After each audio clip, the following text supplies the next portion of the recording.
यही तुम्हारी पहचान है।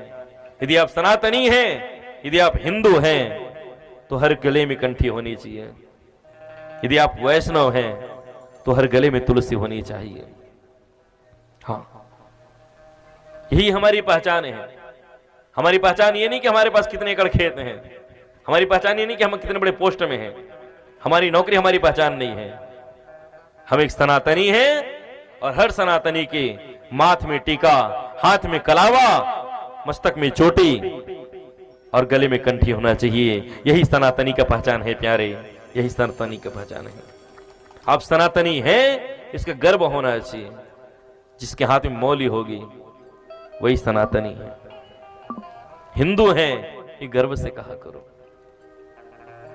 और मैं तो आप सभी से नहीं, इस YouTube के माध्यम से जितने भी लोग मुझे सुनते हैं, देखते हैं, मुझे बहुत प्रसन्नता है। दास बहुत कम समय में ही कितने फॉलोवर इकट्ठे कर लिए। बहुत समय नहीं हुआ हमको YouTube में आए हुए। इन सबके बहुत आग्रह के कारण मैं YouTube स्टार्ट किया हूं। हमारा YouTube चैनल है नवीन कृष्ण जी महाराज। हमें 2 चैनल पर आप लाइव देख सकते हैं। एक साथ हमारे 2 चैनल चलते हैं। हाँ, 2 चैनल हैं हमारे। एक है नवीन कृष्ण जी महाराज, अपने YouTube के मोबाइल के YouTube पर जाओगे, सर्च करना नवीन कृष्ण जी महाराज भागवत कथा, तो आपके जो भंडारपुर में जो कथा हो रही ना, ये लाइव आपको दिखाई देगी। और दूसरी हमारे चैनल है श्रद्धा भक्ति भाव, ये दूसरा चैनल है। इस चैनल पर भी आप जुड़ सकते हैं। और विश्वास माने, बहुत कम समय में ही दास ने 1000 सब्सक्राइबर पूरा कर लिया प्यारे। मैं धन्यवाद देता हूं हमारे जितने भी श्रोता समाज हैं, जितने भी मुझे सुनने वाले मेरे फॉलोअर्स हैं, और जिन जिन लोगों ने मुझे यहाँ तक लाया है, यहाँ बिठाया है, और इस YouTube के जगत में, इस इंटरनेट, इस मीडिया में मुझे लाने वाले, मैं उन विशेष फॉलोअर्स को मैं व्यासपीठ से धन्यवाद देता हूं, जिन लोगों ने मुझे इतना प्रेम दिया और मुझे बढ़ाया है।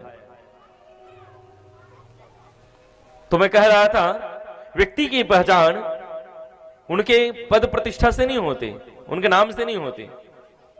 हाँ, उनकी पहचान उनके हिंदुत्व से है। यदि आप सनातनी है ना, तो आपके अंदर लक्षण होने चाहिए कि आपके गले में कंठी होनी चाहिए।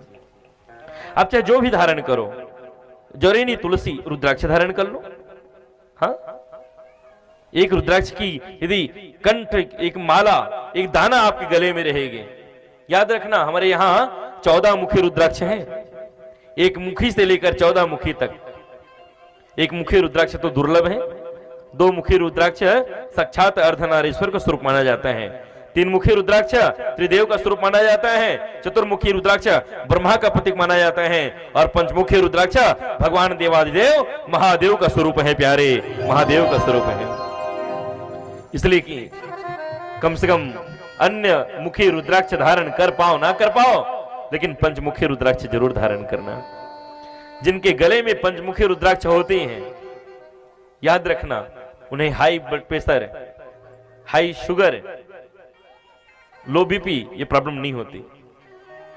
हाँ, और मैं आप लोगों को क्यों बता रहा हूं, मैं उस क्षेत्र में कथा गा रहा हूं जहां पे खुद मिश्रा जी आके कथा करके चले गए, जो बता के चले गए सबको। हमसे पहले भी आए, हमसे बाद भी आएंगे। ये हाले को सब दूर थोड़ी है, इसी हाले कोसा में हाँ हमारे मिश्रा जी का आगमन हुआ था। हमारे भारत के ये रत्न है 2 कथावाचक। वैसे तो हमारी सारी कथावाचक हमको प्रिय, हम किसी कथावाचक से द्वेष नहीं। हमारे लिए सभी जितने भी कथाकार हैं, चाहे वो छोटे लघु हो चाहे वृहद हो, हमारे लिए सब बराबर हैं।